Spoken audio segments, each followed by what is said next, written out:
कल के इस स्टडी में आप सभी का स्वागत है।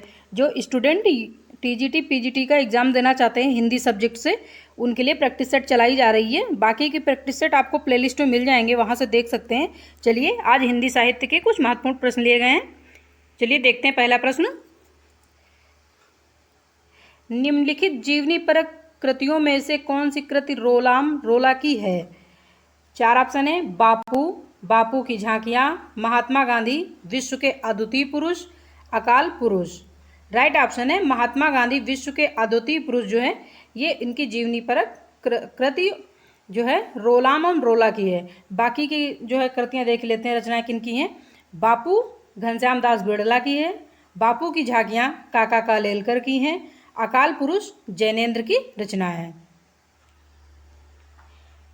चलिए दूसरा प्रश्न देखते हैं। यदि प्रबंध काव्य का विस्तृत वनस्थली है तो मुक्तक एक चुना हुआ गुलदस्ता है।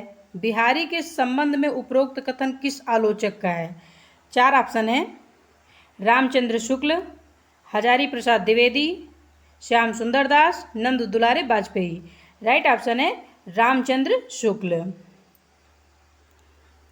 तीसरा प्रश्न देखते हैं। निम्नलिखित में से कौन सी भाषा संविधान की 8वीं अनुसूची में है? 4 ऑप्शन है। नेपाली, कांगड़ी, राजस्थानी, गोंडवी।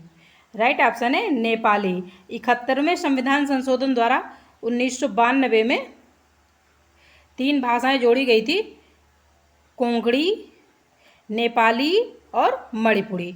ये कांगड़ी लिखा हुआ, कोंकणी नहीं है। चलिए चौथा प्रश्न देखते हैं। कॉलरिज की काव्य संबंधी धारणा का प्रमुख आधार क्या है? कॉलरिज की काव्य संबंधी धारणा का प्रमुख आधार क्या है? 4 ऑप्शन है। सहचर्यवादी, जैववादी सिद्धांत, आंतरिकतावादी सिद्धांत, आनंदवादी सिद्धांत। राइट ऑप्शन है जैववादी सिद्धांत। पांचवा प्रश्न देखते हैं। निम्नलिखित में से किस उपन्यास में राम और काम का द्वंद्व चित्रित हुआ है? 4 ऑप्शन है। अमृत और विष, खजन नयन, मानस का हंस, नाच्यो बहुत गोपाल। राइट ऑप्शन है मानस का हंस। ये 1972 में रचना हुई थी इसकी, और इसके रचनाकार कौन है? अमृतलाल नागर। चलिए छठा प्रश्न देखते हैं। राम की शक्ति पूजा की रचना कब हुई थी? 4 ऑप्शन है। 1934 में, सन 1936 में, 1938 में और 1940 में। राइट ऑप्शन है 1936 में राम की शक्ति की पूजा सूर्यकांत त्रिपाठी निराला द्वारा रचित है। इसके रचनाकार निराला हैं। चलिए दूसरा प्रश्न देखते हैं। 7वां प्रश्न देखते हैं। तीसरी कसम कहानी में गाड़ीवान ने कौन सा सामान न लादने की कसम नहीं खाई? 4 ऑप्शन है। कंपनी की औरत, दुल्हन की डोली, माफ़ करिएगा यहाँ पे डोली होगा, गोली नहीं होगा। और तीसरा है चोर बाजारी का सामान, चौथा है बांस। राइट ऑप्शन है दुल्हन की डोली। और ये तीसरी कसम किसकी कहानी है? फणीश्वर रात रेणु की। ये किस पे आधारित है? तीसरी कसम मारे गए गुलफाम पर ये आधारित है। चलिए 8वां प्रश्न देखते हैं।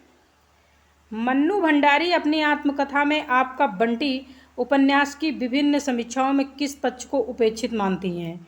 4 ऑप्शन है। खंडित बचपन, बच्चे के पालन पोषण का आर्थिक पक्ष, बाल मनोवैज्ञानिक पक्ष और चौथा है मुख्य स्त्री पात्र स्त्रीत्व। राइट ऑप्शन है मुख्य स्त्री पात्र स्त्रीत्व।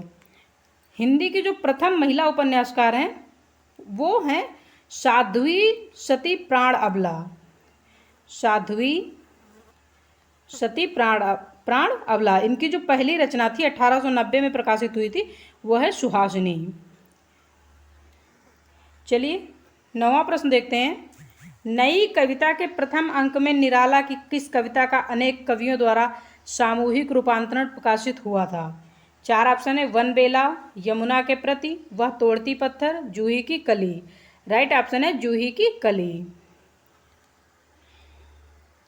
10वां प्रश्न देखते हैं। शुक्ल जी ने ना तो भारत के रूढ़िवाद को स्वीकार किया, न पश्चिम व्यक्तिवाद को। उपरोक्त कथन किस लेखक का है? 4 ऑप्शन है। नंद दुलारे वाजपेयी, रामविलास शर्मा, नामवर सिंह और नगेंद्र। राइट ऑप्शन है रामविलास शर्मा। 11वां प्रश्न देखते हैं, निम्नलिखित में से कौन सी रचना केशवदास की है? 4 ऑप्शन है, विज्ञान गीता, अनुप्रास विनोद, रस सागर, गीत गोविंद।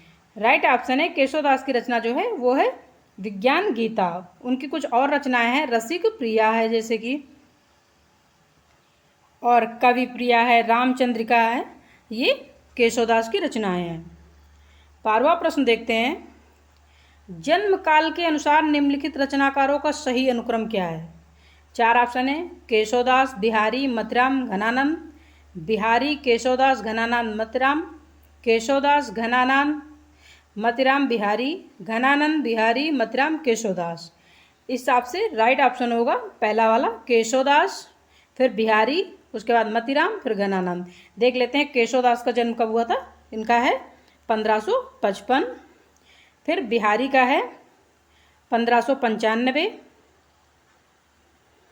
उसके बाद मतिराम का आता है 1604 में, और घनानंद का जो जन्म है वो 1673 में आता है।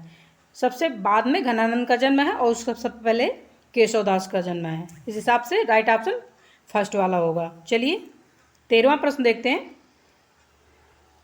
यशपाल के उपन्यास झूठा सच में दौलत राम आजाद किस राजनीतिक दल का सदस्य था? 4 ऑप्शन है, कांग्रेस का, communist party, Muslim party, Jansangh party.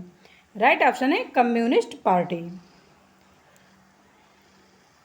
14वां प्रश्न देखते हैं, रामचंद्र शुक्ल ने रहस्यवाद के मूल अर्थ में किस छायावादी कवि को सर्वाधिक प्रमुख माना है? 4 ऑप्शन है, पंत, प्रसाद, निराला, महादेवी वर्मा। राइट ऑप्शन है महादेवी वर्मा को रामचंद्र शुक्ल ने जो है सर्वाधिक प्रसिद्ध माना है, प्रमुख माना है छायावाद में। बाकी छायावाद के जो 4 स्तंभ हैं उसमें कौन कौन से कवि आते हैं? पहले आते हैं जयशंकर प्रसाद, उसके बाद महादेवी वर्मा, सूर्यकांत त्रिपाठी निराला, सुमित्रानंदन पंत। ये चारों लोग छायावाद के जो है 4 स्तंभ के रूप में जाने जाते हैं, और महादेवी वर्मा को स्पेशली रामचंद्र शुक्ल ने जो है सर्वाधिक प्रमुख माना है। 15वां प्रश्न देखते हैं, हिंदी पर सामासिक संस्कृत के वहन का दायित्व संविधान के किस अनुच्छेद में आधारित है? 4 ऑप्शन है, अनुच्छेद 343, अनुच्छेद 248, अनुच्छेद 349, अनुच्छेद 351। राइट ऑप्शन है अनुच्छेद 351 में हिंदी पर सामासिक संस्कृत के वहन का दायित्व इस जो है 351 संविधान में निर्धारित है। और 343 जो अनुच्छेद में संघ की राजभाषा उसमें लिखा है, संघ की राजभाषा जो है वो हिंदी होगी और उसकी जो लिपि होगी वो देवनागरी होगी। जो भी student TGT PGT Hindi subject से देना चाहते हैं वो लोग इस जो है प्रैक्टिस सेट को फॉलो कर सकते हैं, और बाकी के वीडियो जो है प्लेलिस्ट में जाके देख सकते हैं। ऐसे ही वीडियो पाने के लिए इस चैनल को सब्सक्राइब करें एंड लाइक करें। धन्यवाद।